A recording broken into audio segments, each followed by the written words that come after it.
그 심리학자가 쓴 책 중에서 이 월요일 아침의 심리학, 이 책은요 그 직장인들의 그 애환과 또 그 월요병 뭐 이제 이런 것들로 힘들어하는 분들을 위해서 쓴 책인데요. 그 책에 보면은 이제 이 직장이나 직업에 관한 관점을 그 세 가지로 분류해서 설명하는 대목이 나옵니다. 이제 첫 번째로는 이 직장이나 직업을 영어로 말하면 job, 그러니까 이 단순한 생계 수단으로 보는 그런 관점이 있고요. 그런가 하면은 두 번째로 직장이나 직업을 커리어, 그러니까 이걸 이 경력 과정으로 보는 그런 관점이 있고요. 그런가 하면 또 세 번째로 직장이나 직업을 콜링, 그래서 이제 이 소명적인 측면으로 이 직장이나 직업을 보는 관점이 있다. 그래서 이 세 가지 관점을 가지고 쭉 이제 풀어서 이제 설명하는 그런 내용의 책인데요. 이 예일 대학교의 에이미 교수 팀에서 이 세 가지 관점, 이제 자신의 일을 생계 수단으로 바라보는 사람, 혹은 경력 과정으로 바라보는 사람, 혹은 소명으로 바라보는 사람, 이렇게 세 그룹으로 나누어서 연구를 하다가 보니까 이 세 그룹 중에서 그 세 번째 그룹, 그러니까 자기 일을 이거는 소명에 관한 문제다, 이건 콜링에 관한 문제다, 이렇게 받아들이는 사람들이 다른 두 부류의 사람들보다 훨씬 직장 생활이 즐겁고 또 사회 경제적인 위치 혹은 직장 내에서의 이 높은 자리 이런 데 더 빨리 오르더라. 이런 이제 연구 결과가 있다는 겁니다. 왜 이런 그 세 번째 부류 직장이나 직업을 콜링이다, 소명의식을 갖고 바라보는 사람들이 왜 이렇게 즐겁게 그리고 또 이렇게 능률 있게 일을 할 수 있느냐, 이거를 분석해 봤더니요, 그거는 이 내적 성찰을 통해서 이제 주도적으로 판단하고 주도적으로 의미부여한 그런 사람들이기 때문에 더 동력이 있어서 열정적으로 열심으로 일하기 때문에 그렇다, 이제 그런 결과를 내놓았다는 겁니다. 또 그런가 하면은 이제 또 다른 연구팀에서도 이 소명의식을 가진 사람이 그렇지 않은 사람들에 비해서 자기가 하는 일에 대하여 삶에 대하여 훨씬 더 만족하고 또 결과도 또 활력도 뚜렷하게 더 높은 것으로 그렇게 나타났다는 겁니다. 그런가 하면은 또 흥미로운 게요, 이 세 부류 중에서 이제 그러면 어느 부류가 자기가 하는 일과 그 삶에 대하여 가장 만족하지 못하는가, 이걸 조사해 봤더니 직업 혹은 이 직장 생활을 단순히 먹고 사는 데 필요한 돈벌이로 생각하는 그룹의 사람들, 그 그룹의 사람들이 이 자기 삶에 가장 만족감을 느끼지 못하더라는 겁니다. 그러면서 그 책에서 계속 이제 강조하는 게 이 직업을 또 직장을 그저 잡이나 커리어가 아니라 콜링으로, 이 소명으로 그렇게 여기는 것이 이게 일의 능률도 오르고 또 그 사람을 행복하게 만든다. 최근에 제가 그 짧은 영상 하나를 보다가 이 책이 주장하는 게 이게 진짜 맞는 거구나, 그걸 느낀 적이 있는데요. 우리 교역자 중에 한 교역자가 저한테 이제 유튜브에 짧은 영상 하나를 이제 건네줘가지고 봤더니 거기에 이제 어떤 할아버지께서 이제 인터뷰를 하시는 겁니다. 이분은 평생을 이제 피아노 조율사로 사신 80대 한 중반쯤 되는 어른인데요. 이 어른은 고등학교 3학년 때인 19살 때부터 피아노 조율을 하기 시작해가지고 무려 65년 동안을 피아노 조율을 하고 사시니까 뭐 거의 한 평생을 이 피아노 조율하는데 인생을 다 바쳤다고 해도 과언이 아닌 분이세요. 그런데 80대 중반인 이 어른이 인터뷰를 하는데 막 얼마나 당당한지, 또 당신이 하시는 일에 대하여 막 얼마나 확신을 갖고 목소리부터가 막 그냥 막 자신감이, 확신이 막 묻어나 있는 겁니다. 이게 참 보기에 너무 아름다워서 제가 그 영상을 보자마자 또 이 할아버지가 이제 책을 쓰셨다 그래가지고 바로 제가 주문을 해서 그 책을 읽어봤는데요. 뭐 그 책에서도 역시 자기가 하는 일에 대한 이 자신감, 당당함, 이게 막 묻어 있는 겁니다. 그 책에 이런 대목이 있습니다. 이제 본인을 이렇게 설명하는 내용 한번 들어보십시오. 콘서트 조율사에게는 조율이 곧 연주다. 조율하는 동안 나는 연주에 나갈 연주자와 똑같은 기분을 갖는다. 성악가는 자기 성대로 고저강약과 음색, 음정을 만들어 노래하지만 피아니스트는 피아노라는 성대를 빌려 노래한다. 음의 고저강약과 음색의 일부는 조율사가 만들어 놓은 피아노의 성능에 좌우될 수밖에 없다. 그 자기가 하는 일에 대한 긍지가 너무 멋지지 않습니까?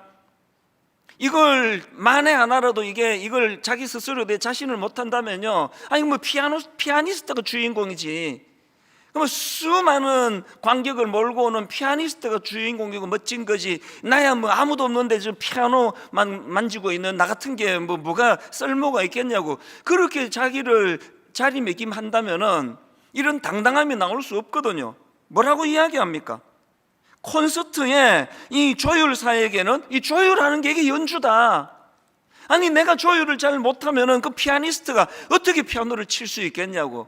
그러니까 이런 확신을 가지고 당당하게 그 책을 쭉 펴려가는데, 그 책에 제가 너무 마음이 좋았던 게요, 이분이 피아노 조율사의 길을 걷게 된 게 고등학교 3학년 때 처음으로 시골 교회를 나가기 시작했는데, 그 시골 교회의 풍금을 보고 거기에 이제 도전을 받아가지고 계속 이제 막 마음에 이제 열정이 오르니까요, 너무 시골에 가난한 집이고 그런데도 불구하고 이제 그 당시로 조율을 가르쳐 주는 데가 없으니까 막 일본에 연락을 해서 일본의 책을 구하고 일본 책을 또 이제 주문해 놓고는 일본어를 배우기 시작하고, 여러분 이게 콜링이에요.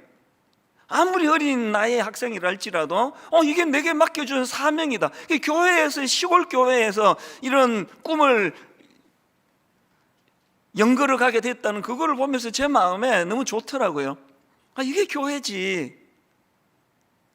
그리고 제가 조금 전에 소개해드린 월요일 아침의 심리학이라는 책을 읽으면서도 참 기뻤습니다. 왜냐하니까 이 책은 목회자가 쓴 게 아니고요, 전문 심리학자가 쓴 책입니다. 그리고 종교 서적이 아니고요, 일반 책입니다. 그런데 놀랍게도 일반 심리학자가 직업을 분류할 때 콜링, 이 소명의식, 이게 제일 중요하다, 계속 그거를 강조하면서 피력해 가는 거를 보면서 마음이 참 좋았고 또 놀랐습니다. 왜냐하면은 여러분이 다 아시지만 이 소명이라는 단어나 콜링이라는 거, 이게 다 이게 신앙 용어 아닙니까? 부르심을 받았다, 콜링, 주어가 누굽니까? 하나님 아닙니까? 하나님으로 부르심을 받았다, 이게 콜링이거든요. 근데 일반 심리학자가 바로 이렇게 콜링, 영어로 말해서 콜링이지만 중국말로는 소명, 우리말로 부르심, 이런 삶을 사는 사람이 가장 행복한 사람이다, 가장 바람직한 사람이다, 이렇게 평가를 하는 걸 보고 참 기뻤는데요, 그 책에 보니까 또 이런 대목이 나옵니다. 흔히 우리는 전문직에 종사하는 사람들은 자신의 일을 소명으로 여길 것이라고 짐작한다. 하지만 그렇지 않다. 교수직에 있는 사람들 중에서도 어떤 이는 자신의 일을 소명으로 여긴다고 답한 반면에 어떤 교수는 그저 밥벌이에 불과하다고 여긴다. 의사들을 예로 들어보자. 환자를 짜장면 한 그릇에 비유한 의사가 있다. 그는 진료실에서 고유한 인격체를 가진 사람이 아니라 짜장면 한 그릇만큼의 수익을 주는 대상으로만 만나게 된다. 그러니 환자의 질문을 성가시게 느끼며 아픈 사람들을 돌보기 위해서가 아니라 단지 돈을 벌기 위해 하얀 가운을 입는다. 저는 그 글을 읽으면서, 저는 이제 목회자니까요, 목사니까요, 저는 거기에 나오는 교수, 의사, 그 대목을 목사로 바꿔가지고 제가 읽은 거 아닙니까? 목사로 바꿔가지고 읽으면서 제가 새삼 느낀 게, 원래부터 알고 있었지만 보통 이 목회자를 성직이라 그런 얘기를 하는데, 그게 반은 맞고 반은 아니라는 거예요. 여러분, 이 목회 자체가 성직이 아니에요. 이 목회를 제가 그저 밥벌이의 수단으로 생각한다면 이건 아주 저급한 직장에 불과한 거 아닙니까? 똑같은 의사분이지만 나는 지금 생명을 살리는 일을 한다고 그렇게 일하시면 그분은 성직자 맞아요. 그러나 이 환자 하나를 의료보험 떼고 떼고 짜장면 한 그릇 오네, 그거는 아주 저급한 장사치 같은 생각이라는 겁니다. 제가 그 책을 읽으면서, 제가 하나님 앞에 왜 사람들이 하는 농담 중에 이런 게 있잖아요. 다 먹고 살자고 하는데 꼭 점심 먹으러 가면 그 얘기를 하더라고. 보니까 밥 먹으러 가자, 먹고 살자고 하는 짓인데, 가만히 보니까 우리 교육자들도 그런 농담을 하는데 몇 번 들었거든요. 또 더 놀라운 건 저도 그런 농담을 몇 번 했습니다. 밥 먹고 하자, 먹고 살자고 하는 일인데, 이게 내가 농담이라도 하면 안 되는 걸 알았습니다. 여러분, 만약에 목회가 이게 먹고 살자고 하는 일이라고 한다면 이거 비참한 거 아닙니까? 오늘 저는 이 말씀을 듣는 많은 고마운 크리스찬 의사분들이요, 저는 여러분이 하시는 그 일이 생명을 살리는 성직이라는 자리매김이 있기를 바랍니다. 이게 콜링이다. 여기 우리 어린 초등학교, 유치원 아이, 또 중학교, 고등학교, 대학교에서 가르치시는 우리 교수님들, 우리 모든 선생님들에게 여러분의 그 아이들을 가르치는 그 강단이 이게 여러분의 소명의 자리, 콜링의 자리이기를 바랍니다.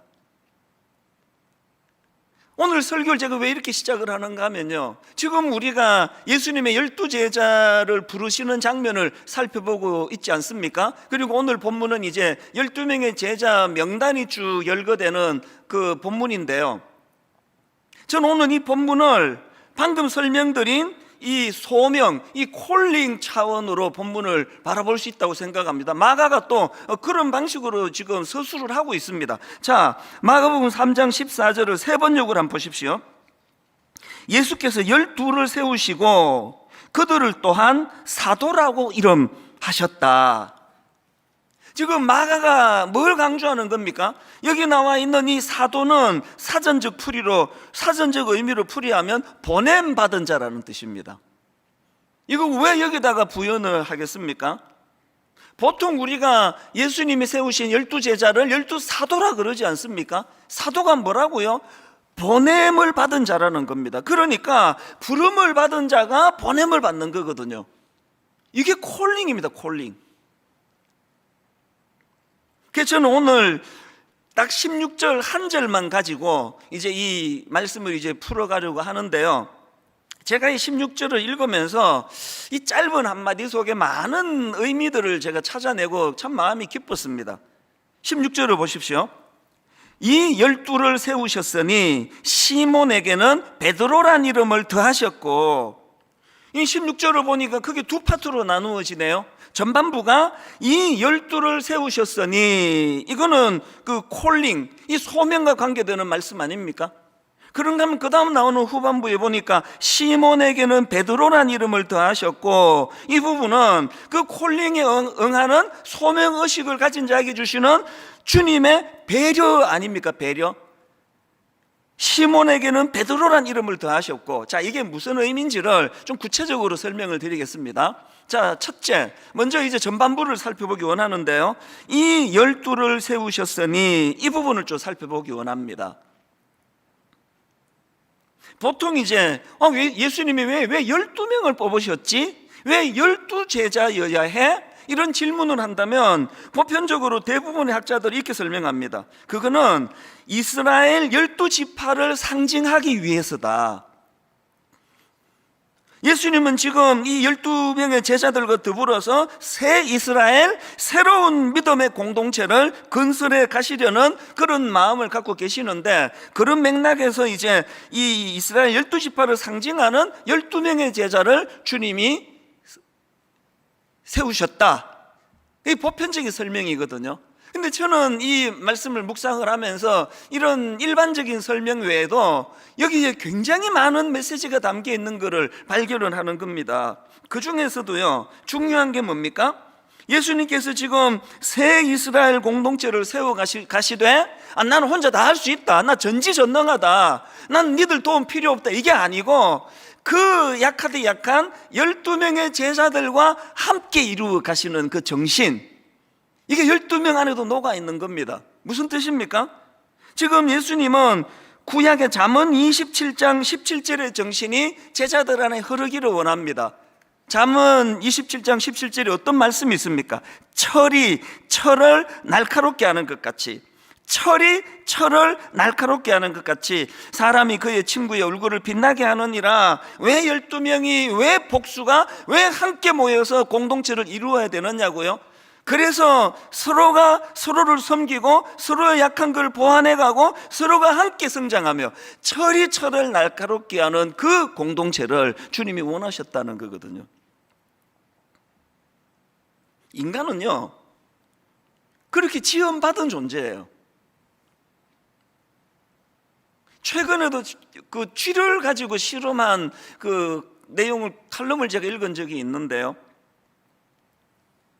어떻게 실험하느냐? 이제 이 실험용 쥐를 두 그룹으로 나눕니다.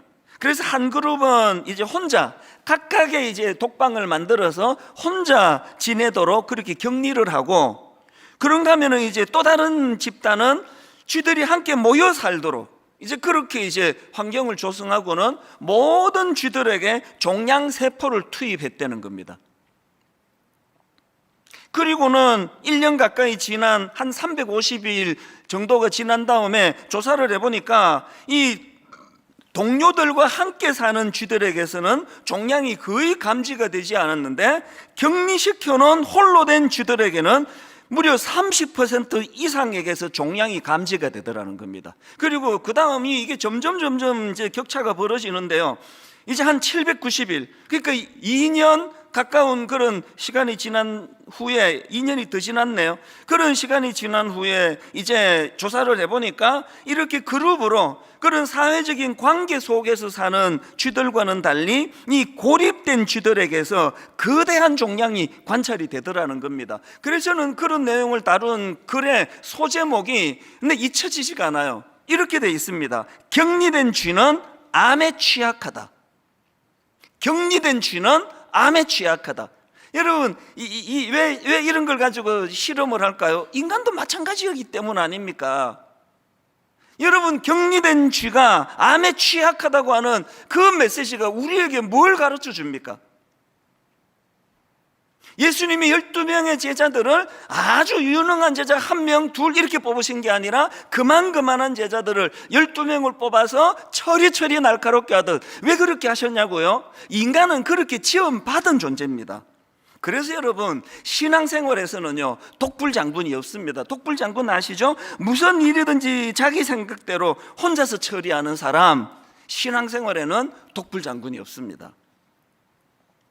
그럼 이런 질문도 가능하지 않습니까? 아니, 그렇게 그룹으로 하는 게 그렇게 좋으면 꼭 12명이 아니라 22명을, 32명을 뽑으시는 게 낫지 않습니까?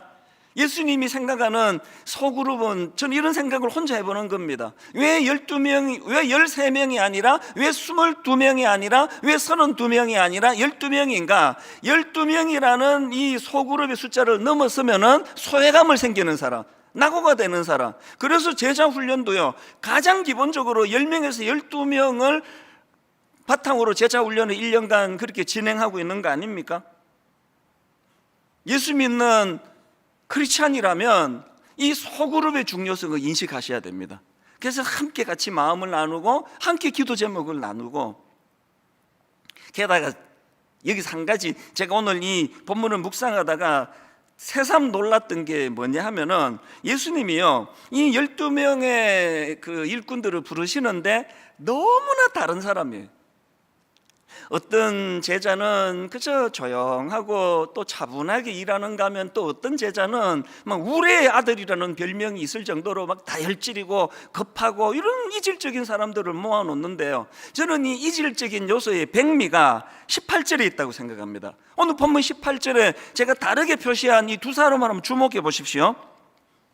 또 안드레와 빌립과 바돌로메와 마테와 도마와 알페오의 아들 야고보와 및 다데오와 가나나인 시몬이며, 여기 나오는 가나나인 시몬을 세 번역으로 찾아보니까 열혈당원 시몬 이렇게 번역하고 있더라고요. 여러분, 이거 다 아시죠? 예수님 당시의 유대 나라는 로마의 속국가 아니었습니까? 그러니까 그런 상황에서 열혈당원은 로마에 대하여 극렬하게 저항하며 싸웠던 사람이에요. 막 칼을 품고 다니던 사람이라 할 정도예요. 이런 극단적인 열혈당원이었던 시몬이 있는데, 여기에 반해서 세리마테는 정반대로 로마에 빌붙어 가지고 세금을 그도 로마에 바치는 일을 하던 그런 사람 아닙니까? 뭐 그야말로 세리 마태와 열렬당원 시몬은 상극이에요, 상극. 그래서 제가 이 상극을 제가 국어사전을 찾아봤더니 이렇게 설명합니다. 둘 사이에 마음이 서로 맞지 아니하여 항상 충돌함. 아니, 예수님은 이거 너무 잔인하신 거 아닙니까? 한 200명 뽑는데 이런 사람 저런 사람 있다면 내가 이해를 해요. 눈만 뜨면 서로 이게 이 소그룹으로 딱 환경이 좋은 그 12명 안에, 그래서 우리가 제자 훈련할 때, 다락방 할 때 정치 얘기 절대 안 하잖아요. 그러면 막 상극이 되니까, 막 사사건건 충돌하게 되니까. 그런데 예수님은 왜 이런 상극을 묶어 두셨을까? 굉장히 중요한 메시지가 여기에 있습니다. 여러분, 예수님께서 원하셨던 그 공동체는, 이 하나님 나라의 공동체는 이런 말도 안 되는 이질적인 정말 원수 같은 생각이 모든 게 다른 사람들이 모여서 서로 용납하고 서로 품어주면서 서로 조화를 이루어가는 것이 하나님 나라라는 걸 강조하고 싶은 거 아니겠습니까? 최근에 제가 이런 말을 들었습니다. 어느 분하고 대화를 하는데요, 이 이데올로기가 위험한 거는 이 좌파나 우파에다가 하나님을 가두어 버리는 결과를 가져오기 때문이다. 굉장히 제가 그 말이 좀 와닿던 게 뭐냐 하니까, 만약에 우리가요, 이 하나님은 이런 분이야 이렇게 규정을 지어버리면은 하나님을 엄청나게 제한시켜 버린다는 거예요.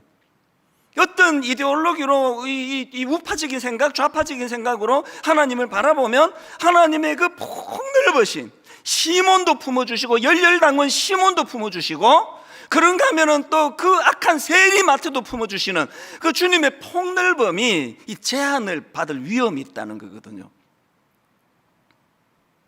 저는 보수적인 사람이에요. 그리고 이제 이 나이가 들수록 더 보수적으로 되어간다는 제가 느낍니다. 그래서 저는 간혹 이 진보적인 성향을 가진 성도님이나 또 그런 목사님을 만나서 대화하기를 저는 원합니다. 그래서 그분이 어떤 생각을 갖고 있고 어떤 말을 하고 있는지 귀 기울여야 너무 치우치는 것을 막을 수 있다는 생각을 하거든요. 그런가 하면은 저는 저의 성향이 이 강단에 절대 영향을 미쳐서는 안 된다는 생각을 갖고 있습니다. 왜냐하면은 교회 안에는 이런 성향을 가진 분, 저런 성향을 가진 분이 다 모여 있는 것이기 때문에, 복음으로 하나 되는 것의 중요성을 강조하려면 이런 것들을 내가 노출시켜 버리면 또 다른 저랑 다른 반쪽의 분들이 마음을 닫을 위험이 있기 때문에, 일절 저는 제 설교 17년, 18년이 다 지금 노출이 돼 있으니까 어느 설교라도 들어보시면 이런 제 중심을 아실 겁니다. 제가 이런 중심을 어디서 배웠을까요? 하나님 나라는 서로 상극인 세리 마태도 품어주고 열렬당원 시몬도 품어 묶어서 그들이 서로 하나님 안에서 조화를 이루어가는 것을 꿈꾸는 그런 나라라는 것을 주님을 통해 제가 배웠기 때문 아니겠습니까? 이런 점에서 저는 최근에 스캇 솔저라는 분이 쓴 책인데요, 제목 하나가 제 마음에 이렇게 각인이 되어 있습니다. 선에 갇힌 인간, 선 밖의 예수. 너무나 상징적이지 않습니까? 선에 갇힌 인간, 선 밖의 예수. 이 표현이 제게 참 너무 중요한 메시지를 가져다 줬는데요, 그 책에 이런 표현도 참 중요합니다. 이런 표현이 있습니다. 우리가 만들어 놓은 선 밖으로 부르시는 예수님, 우리가 만들어 놓은 선 밖으로 부르시는 예수님. 여러분, 오늘 분당 우리 교회를 포함해 모든 이 땅의 교회들이 너무 강하게 끊어놓은 우리의 선을 선 밖으로 불러내시는, 선 밖으로 부르시는 그 예수님 앞에 귀를 기울일 때가 되지 않았습니까? 내 생각도 참 존중받아야 되고, 나랑 다른 생각을 가진 사람들에 대해서도 함부로 폄하하지 않는, 그게 하나님 나라의 공동체라는 겁니다. 이게 오늘 본문 16절 앞부분에 나오는 이 12를 세우셨으니 이 말씀의 의미고요. 그 다음에 이제 두 번째로 살펴볼 거는 후반부에 나오는 내용입니다. 16절을 다시 보십시오. 이 12를 세우셨으니 시몬에게는 베드로란 이름을 더하셨고, 여기서 우리가 알 수 있는 게 뭡니까? 베드로가 원래 이름이 시몬이었구나. 그런데 주님께서 그를 만나면서 베드로라는 이름을 붙여주셨고, 베드로는 반석이라는 뜻이다. 이 견고함을 보여주는 반석이라는 이름을 예수님이 주셨다, 이걸 알 수가 있는데요. 근데 여러분, 제가 이거를 읽으면서 아니 예수님이 뭐가 그렇게 급하셔서, 아니 베드로를 만나자마자, 그 지금 그 낯선 사람인데요, 나 만나자마자 장차 게바가 될 거다, 너 베드로가 될 거다. 그리고 또 마가를 기록한 저자 마가는 또 여기에 엄청난 의미를 부여했기 때문에 12제자의 명단은 열거하는데, 거기다가 시몬에게는 베드로라는 이름을 더하셨고, 이런 부연 설명을 붙여놓은 거 아닙니까? 여기에 어떤 의미가 있습니까? 저는 여기에 엄청나게 중요한 의미가 있다고 생각을 합니다. 같은 내용을 다루고 있는 요한복음 1장 42절을 보십시오. 데리고 예수께로 오니 예수께서 보시고 이르시되 내가 요한의 아들 시몬이니 장차 게바를 하리라 하시니라. 게바는 번역하면 베드로라. 여러분, 여기서 강조되는 것은 장차예요. 장차. 지금은 아닌데 장차. 뭘 알아야 됩니까? 신앙생활은 기대감으로 시작하는 거예요. 마가복음 1장 17절도 같은 맥락 아닙니까? 예수께서 이르시되 나를 따라오라. 내가 너희로 사람을 낚는 어부가 되게 하리라. 한 번도 그 생각을 해본 적이 없는 어부 베드로였을 거예요. 물고기만 상대하는 줄로 알고 있던 그에게 주님이 그를 만나자마자 사람을 낚는 어부, 생각의 지경을 넓혀주시는 거예요. 아까 저를 만난 그분이 하신 말씀 같은 맥락 아닙니까? 이데올로기가 위험한 거는 좌파나 우파에다가 그 하나님을 가두어 두기 때문이라고 한다면, 그런 것들을 초월하여 일하시는, 우리의 생각은 항상 좁은 곳에 고정되기가 쉬운데 사람을 낚는 어부가 되게 하시리라. 신앙생활은, 그래서 오래 예수 믿는 사람에게 잘못된 부작용이 생긴다면 이 기대감 없이 교회를 다니는 거예요. 제가 원래 이제 환갑이 됐거든요. 요즘에 이제 청년들을 만나거나 젊은 목사들을 만나면 제가 계속 농담으로 하는 이야기가 있습니다. 내가 이래봬도 원래 환갑이다. 몰랐지? 워낙 동안이지. 뭐 이렇게 이제 굉장히 상대방을 당황케 하는 농담을 제가 하는데요, 내가 해주고 싶은 이야기가 뭔지 아십니까? 사실 저도요, 제 나이가 너무 생소해요. 왜냐하면 제 어릴 때는 이 환갑이라는 나이는, 제가 들었던 머리에 박힌 이야기가 왜 환갑잔치를 하느냐 하면은 그때까지 안 죽었다고, 그때까지 안 죽은 거 축하한다고 하는 게 환갑잔치래요. 근데 제가 환갑이라니. 그러나 여러분, 제가 우리 청년을 만나면 이 농담하는 이유가 있습니다. 나는 지금, 내가 60대가 된 게 너무너무 기대가 된다. 여러분, 이거 농담이 아니고 거짓이 아니에요. 저는 저의 60대가 막 가슴 벅차게 기대가 됩니다. 왜 그렇습니까? 20대 초반에 예수 그리스도를 인격적으로 제가 만났는데, 제 이름은 시몬도 아닌데도 주님이 저에게 게바라 부르셨거든요. 너는 반석이 될 거라고.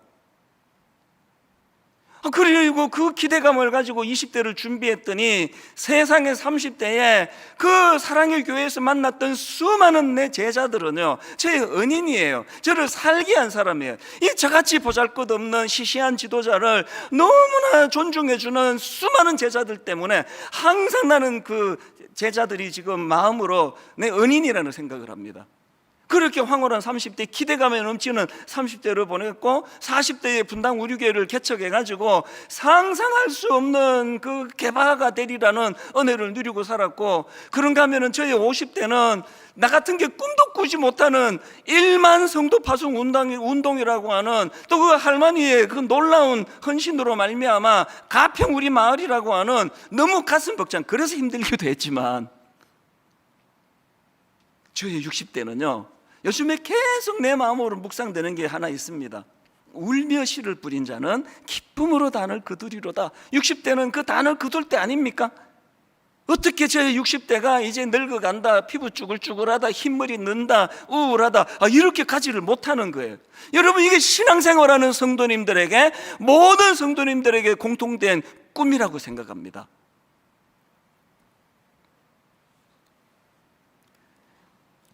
리더의 7가지 언어, 이런 책에 보면은요, 리더가 가져야 될 언어 중에서 비전의 언어, 이 비전의 언어를 강조하는 대목이 나오는데, 이 비전의 언어를 강조하는 그 부분의 소제목이 이렇습니다. 가슴에 꿈을 심어주는 말, 비전의 언어. 지도자라면 비전의 언어를 말해야 된다. 이게 우리 예수님 아닙니까? 시몬에게는 베드로란 이름을 더하셨고, 이 비전의 언어 아닙니까? 장차 개바가 되리라, 이 비전의 언어 아닙니까? 네가 사람을 낚는 어부가 되리라, 그 비전의 언어 아닙니까? 저는요, 이 말씀을 묵상하다가 지난 주간에 우리 아들 딸한테 좀 미안한 게 하나 생겼습니다. 잘 키우려고 그러다가 보니까 그랬긴 하지만, 저는 우리 아이들에게 비전의 언어보다는 지적의 언어를 많이 구사한 것 같아요. 저만 그렇겠습니까? 잘 되라고 한 거긴 한데, 너 이거 왜 그렇게 하는데? 너 이거 고쳐야만 돼. 아이들이 아직 젊은 20대 때 이걸 내가 깨닫게 된 거 참 하나님께 감사하고요. 더 어린 자녀를 키우는 우리 엄마 아빠들, 내가 눈물을 호소합니다.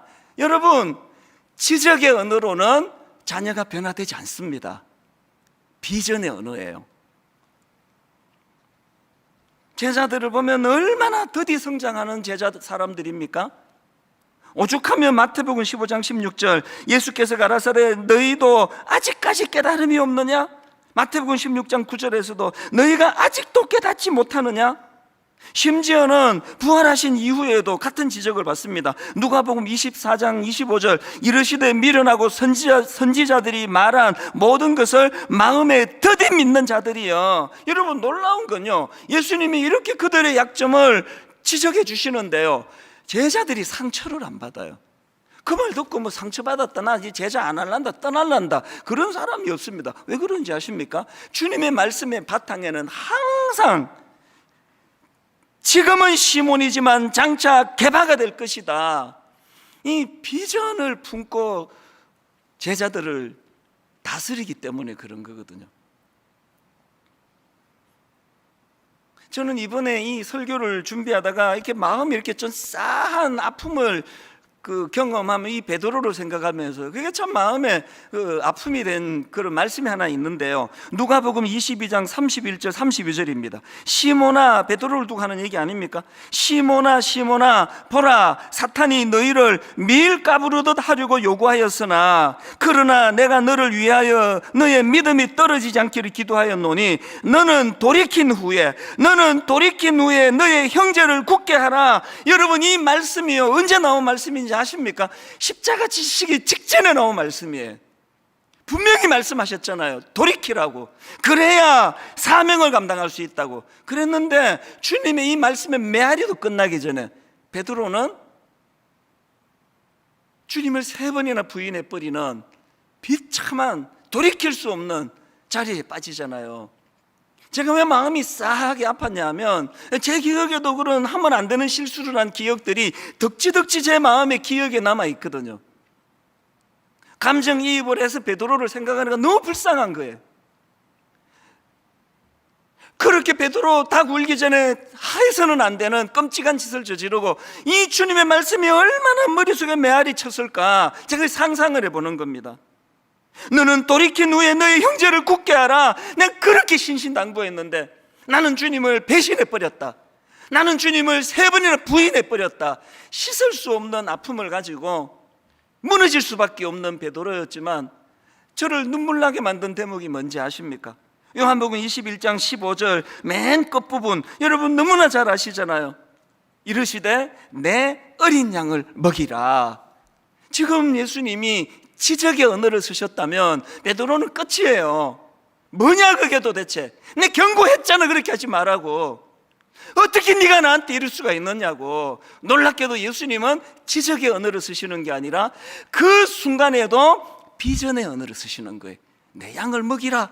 이게 미래지향적인 비전의 언어 아닙니까? 제가 오늘 설교 제목을 소명이 있기에 주저앉지 않습니다, 이렇게 제가 잡은 포인트가 여기 있는 거거든요. 아무리 실수하고 아무리 내 자신이 참으로 초라해서 비애감을 느낀다 할지라도, 여러분 아무리 우리가 넘어져 있다 할지라도, 잠깐 넘어질 수 있지만 우리는 주저앉을 수 없는 자예요. 왜? 우리에게는 소명이 있기 때문이에요. 한 가지 말씀을 드리고 오늘 그 설교를 마무리하려고 하는데요. 오래전에 나온 영화 중에서 캐스트 어웨이라는 영화, 많은 분이 보셨으리라 생각하는데 안 보신 분은 강추합니다. 꼭 보셔야 됩니다. 이 캐스트 어웨이라는 이 영화는요, 미국의 페덱스라고 하는 유명한 그 화물 택배 회사 직원이었던 주인공이 이제 그 배달할 물건을 비행기에 꽉 싣고 페덱스 전용 비행기를 타고 이제 태평양을 건너가는데 이상 기류를 만나가지고 비행기가 추락을 해버립니다. 그 과정에서 정신을 차리고 보니까 아무도 살지 않는 외딴섬 무인도에 떨어진 겁니다. 이 완전 절망 아닙니까? 그런데 제가 그 영화에서 감동을 받는 한 대목이 있습니다. 화물을 배달할 택배 상자를 싣고 가던 비행기다 보니까 비행기가 추락하고 이제 그 파도에 밀려가지고 막 상자들이 이제 해변으로 들이닥치는 거예요. 막 이분이 이제 그걸 다 뜯어요. 거기에서 칼도 구하고 생필품도 구하고 다 구하는데요. 내가 감동을 하는 한 지점이 뭐냐? 이분이 택배 상자 하나는 뜯지 않고 놔둬요. 그렇게 4년을 보내요. 궁금할 텐데. 택배 상자를 뜯지 않고 거기 하나를 두고 그리고 4년 뒤에 막 구사일생으로 그렇게 그 무인도를 탈출해가지고 이제 집으로 돌아가는데 맨 마지막 장면이 전 지금도 울컥해요. 이분이 그 택배를 그 주소 주인에게 배달을 가요. 그리고 그 택배를 배달을 갔는데 초인종을 눌러도 주인이 부재해요. 거기다가 이분이 쪽지 하나를 거기다가 남깁니다. 이렇게 써놓습니다. 이 택배 상자가 제 목숨을 구했습니다. 뭘 의미하는지 아시겠습니까? 죽을 수밖에 없는 절망의 상황이에요. 무인도예요. 그 절망적인 상황, 그 고독한 밤, 그 우울이 밀려오는 그 시간에 택배 상자 하나를 남겨놓고 나는 사명이 있기 때문에, 나는 이 사명을 감당해야 되기 때문에 나는 죽으면 안 된다, 나는 죽을 수 없다. 4년을 그것을 대내었을 그 모습을 생각하니까 울컥하는 겁니다. 여러분, 비록 현실이 너무 낙심이 되고 코로나19가 계속돼 자영업자들 지금 너무너무 어려움에 빠져 있는 그거를 보면 좀 마음이 아파요. 아무것도 해드릴 게 없는 이 무능한 내 자신이 너무 하나님 앞에 마음이 아파요. 그러나 오늘 제가 이 설교 제목을 통해 아무리 낙심되고 아무리 어려운 무인도에 떨어져 있는 절망이라 할지라도 소명이 있기에 주저앉지 않습니다. 이게 그리스도인들의 언어라고 저는 생각을 합니다. 저는 오늘 이 두 성경 구절, 시편 118편 17절, 내가 죽지 않고 살아서 여호와께서 하시는 일을 선포하리로다. 콜링. 그런가 하면은 고린도후서 4장 7절, 우리가 이 보배를 질그릇에 가졌으니 이는 심히 큰 능력은 하나님께 있고 우리에게 있지 아니함을 알게 하리 하심이라. 여러분, 능력의 근원이 나한테 있는 것이 아니라 이 비전의 언어로 나를 불러주시는 장차 개바가 될 것이다, 장차 사람을 낚는 어부가 될 것이다, 그렇게 꿈으로 다가와 주시는 그분이 이 초라한 질그릇 같은 내 인생에 보배로 자리 잡고 계시기 때문에 오늘 설교 제목, 소명이 있기에 주저앉지 않습니다. 오늘 이 말씀이 저와 여러분을 살려내는 복음의 능력이 담겨있는 말씀인 줄 믿습니다. 우리 이 찬양을 한번 생각하며 같이 부르기 원하는데요,